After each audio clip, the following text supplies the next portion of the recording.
talk more about the increasing success of K-pop in the US with Jeff Benjamin. He's a K-pop columnist for Billboard and a senior digital editor for Fuse TV, and he comes to us for New York. Thank you so much for being with us.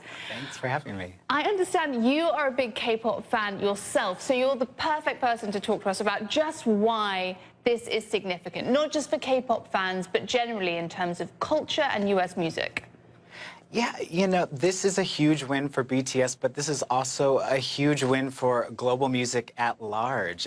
America is the biggest music industry in the world, and this is a huge step in showing that Americans are opening their eyes, opening their minds, opening their ears to great music that doesn't necessarily need to be in English. And, you know, that being said, BTS, their music itself, it has messages, it has concepts, it has symbols that go beyond language, that transcend culture. One of my favorite songs on the new album, Love Yourself Tears, called 1340-340, and that's actually the name given to the planet Pluto when it was downgraded from planet to asteroid. And I think everyone's felt that feeling when you are no longer significant to someone or someone who used to be your entire world, and you've been downgraded in that way to not mean a lot. So BTS says something larger than just K-pop music, for sure. You know, it's a matter of pride too. Yes. Not just for South Korea, the South Korean president, but for South Koreans, both in Korea, but also in the diaspora. We have some pretty excited Koreans on our staff here at CNN about this, who take enormous pride that this milestone has been reached. How important is it in a cultural sense, K-pop?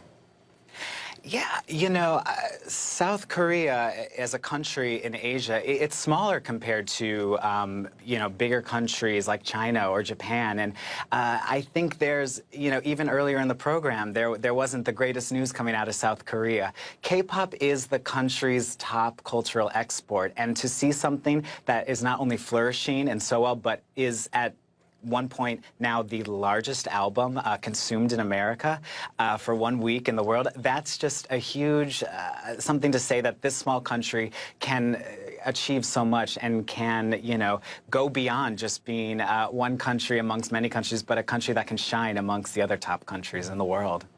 Jeff, do you see K-pop becoming even more popular around the world in other markets outside of the US too?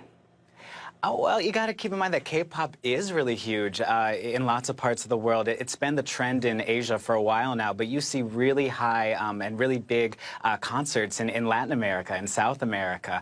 I think a lot of people learned about K-pop via Psy and Gangnam Style initially in 2012. And while we haven't had such a visible star like Psy since other than BTS, you know, we've seen ticket sales from tours go be bigger around the world. Album sales have grown in America. Festivals dedicated to K-pop have only grown since then. So I definitely think you're seeing much more people not only getting into this world of K-pop, but really putting their money where their mouth is, for sure. You know, it's interesting. You touched on this earlier. You know, a lot of people might look at pop and K-pop and just say, oh, it's superficial, it's bubblegum music. But what you were saying is that these guys often write about things that are very important to the youth, social things.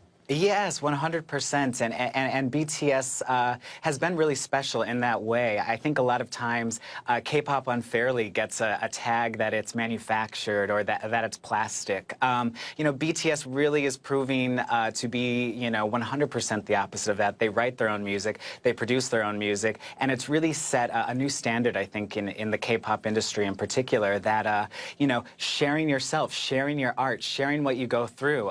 Like you mentioned, BTS talks about social issues.